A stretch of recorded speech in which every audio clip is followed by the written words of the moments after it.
So, one of the most underrated lines in TV history is Michael Scott from The Office, his confession that says, "I'm not superstitious, but I am a little stitious." Many of you know that I am a baseball fan, which means that I am actually more than superstitious. I am what I would call extra-stitious. Some of you might remember that in 2002, the Giants were in the playoffs, and the TV broadcast happened to play a new song from one of my favorite bands during the pregame commentary. The Giants ended up winning that game over the Braves, and so the next day I would listen to that same song to make sure that the Giants would win that game. I noticed that the Giants lost when I didn't wear a hat, and they won when they did. And by the time the World Series had started, I had a lucky seat, lucky shorts. I would place my right leg over my left leg to help a Giants right-handed batter. And I would do the opposite to hex a Angels batter. If it was a right-handed pitcher for the Giants, I'd pull my hat to the right. If it was a left-hand, I do all that stuff. The Giants would have won the World Series that year if I had not made the mistake of letting a friend drop by my apartment in the 8th inning of Game 6. And so, in 2010, I learned my lesson. I had my seat, my shorts, shirt, hat, sweater, and no one would enter or exit the Warren house after the first pitch. People want to give Buster Posey and Tim Lincecum all the credit, but as a baseball fan, I know that they never could have done it without my help. And so when it comes to superstitions, I am a true believer. And I would like to think that it's just a quirk of being a baseball fan, that I'm not that deranged, not that unhinged. But when I happened to notice that Miramani softball won on games where I was wearing calf-high Miramani socks, I ended up wearing them to Biggs in June on a 100-degree day, looking like an idiot and a madman, trying to help Abby's team toward the state championship. And I will say I am wearing them today. So, I will also say I was not wearing them on Friday, and we had some bad refs, and it didn't go our way. So, we can call it superstition, but what I was really doing, whether it's on the couch or on the sidelines or even in the doctor's office or sometimes in the quiet moments at 3 in the morning when something has gone wrong and I need to know and understand why. Superstitions are about looking for cause, a reason, something that gives me a sense of agency and understanding about how everything will turn out. Because if I can identify, or in the case of superstitions, create a cause, I can manage the effect. In a sense, I can learn how to protect myself. I can protect the people I love, sit in the right chair, wear the right socks, and good things only will follow. And there is a name for this. Philosophers call it post hoc ergo propter hoc, which is Latin for after this, therefore because of this. The Giants won after I listened to a song from U2. Therefore, listening to the song caused the win. It is the oldest logical fallacy in the world, and it is exactly what the disciples are doing when they walk past the boy born blind. Rabbi, who sinned, this man or his parents? Another way to ask that is, because of this sin, afterwards, this blindness. Because he was born blind, the disciples wanted to know, did this baby somehow sin in the womb, or is his blindness the fault of his parents? And it's important to note that the theology that they are expressing is completely coherent. The tradition that they had inherited said that suffering in any form is a consequence of sin, cause and effect. If there is suffering, it is because you sinned.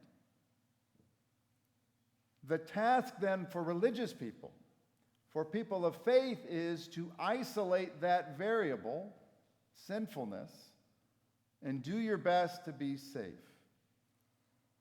But the tradition goes one step further.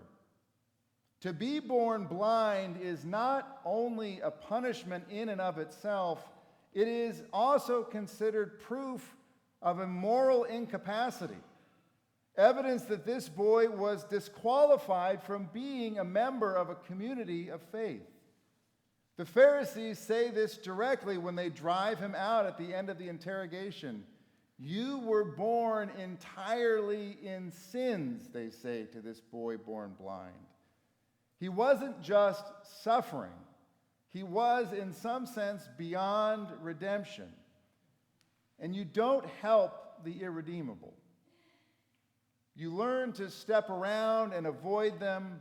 You ask and maybe imagine what sin might have caused this, but then you make sure not to do that yourself.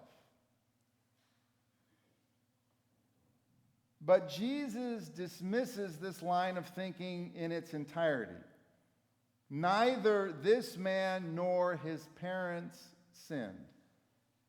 And with one sentence, he severs the link between sin and suffering and rehabilitates a boy and the community, rehabilitates the boy that the community had written off before he had even opened his eyes. This post hoc thinking runs in one direction. After this suffering, therefore, sin preceded it. But Jesus reverses this arrow entirely. Sin does not cause suffering. But suffering should cause compassion. And so Jesus gets to work. And by the end of the 2nd century, this boy born blind is the most painted figure in all of early Christian art. More than the disciples, more than even Mary herself. Why? A number of people are healed in the Gospels. Some are even restored to life after death. But what was it about this particular boy that the early church couldn't stop holding up as a hero? The boy born blind is the proof, I think. The living, walking, seeing refutation of a theology that had not only judged suffering, but worse, had kept people from helping each other for generations. Because as long as suffering and illness is a verdict, the suffering themselves should be untouchable. But here was a man whose blindness was not a punishment, and whose suffering, in Jesus' own words, is an opportunity for God's works to be revealed. And so the early church was freed by this boy's story to move towards suffering rather than to step around it. For these early Christians, seeing the boy born blind is seeing that illness is no longer a punishment for sin, but an opportunity for Christians to care for them. And the same is true for us. When illness strikes, when the diagnosis is cancer, when the tests come back not the way we were hoping, when the body that had carried us faithfully for decades begins to fail, we are not being judged for less than a perfect life. We are walking into a moment where care and healing are invited for a season. And it isn't just illness. When marriage fractures, when jobs disappear, when the child we love makes choices that break our heart, when grief arrives and will not leave, when the college we had dreamed of attending tells us no. In every one of those moments, the theology of the boy born blind sets us free. Free from the verdict, free from the question of who must have sinned, free to be the hands that reach towards the suffering rather than to the voices that might explain it away.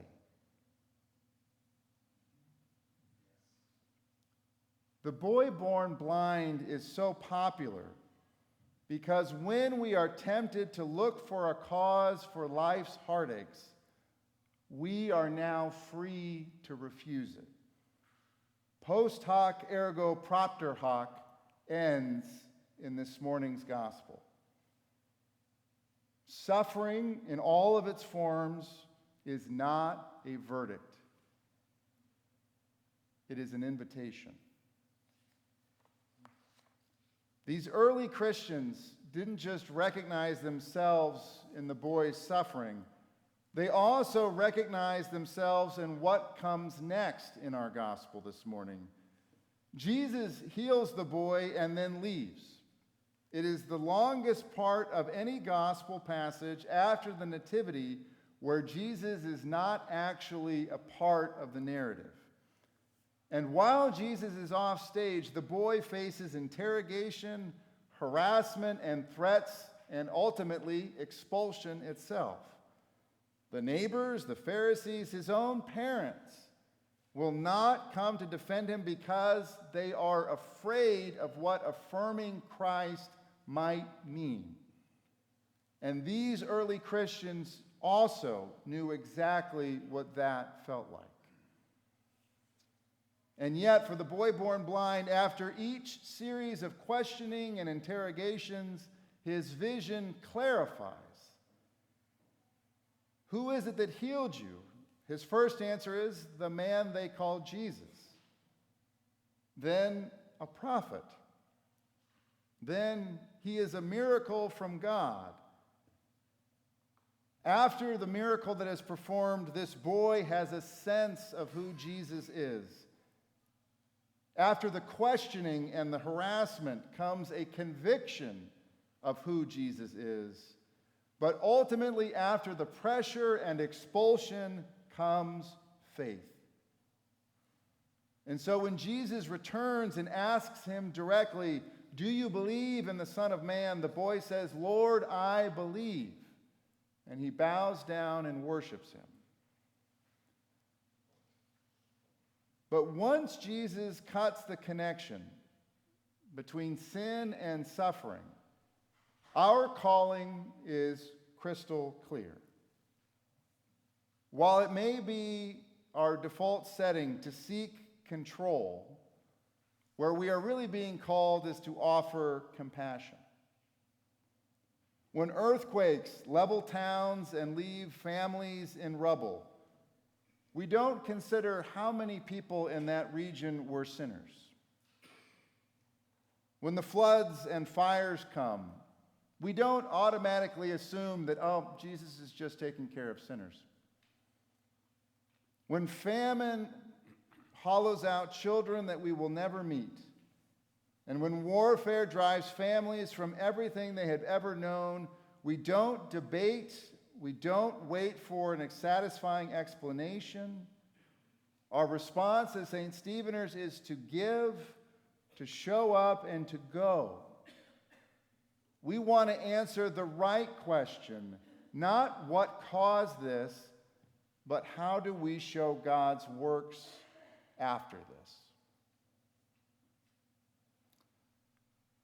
As a lifelong Giants and Cal Bears fan, I have spent a lot of years looking for a lucky seat to sit in. And I want to be clear, I do know that crossing your legs while watching a baseball game whose signal left the stadium 16 seconds before I actually moved my hat is not actually controlling the universe. But I do want to say that the post hoc ergo propter hoc instinct doesn't stay on the couch. It follows us into the places that are real. My father suffered from kidney disease for years. Every time he had blood work done to measure his creatinine levels, he would go back to a meal that he seemed to notice would produce the best results. The apple doesn't fall far from the tree. He knew on some level that a single meal does not change kidney function or alter the test the way he would want it to go. But he always had that dinner anyway. Because I think when you are afraid, in some sense really afraid for how your life will turn out and for the people who need you, you reach for any variable you can manage yourself. Do the thing that feels like control, even if it isn't actually a lever that manages the universe. Post hoc ergo propter hoc. It's a very old way of trying to make the world make sense. But Jesus will not let it stand. Not because the impulse is shameful. It isn't. And I don't just say that because I'm judged by it. It is oh, look at that. It printed the wrong page. Okay. It isn't that it was the wrong impulse. It's that it's asking the wrong question. The good news of the gospel this morning isn't that a boy was healed and had his vision restored. The good news of the gospel this morning is that Jesus is refocusing our vision, not to ask questions of what caused this, but rather, how can we help? That is the good news this morning. It's a truth I hope we all see clearly. Amen.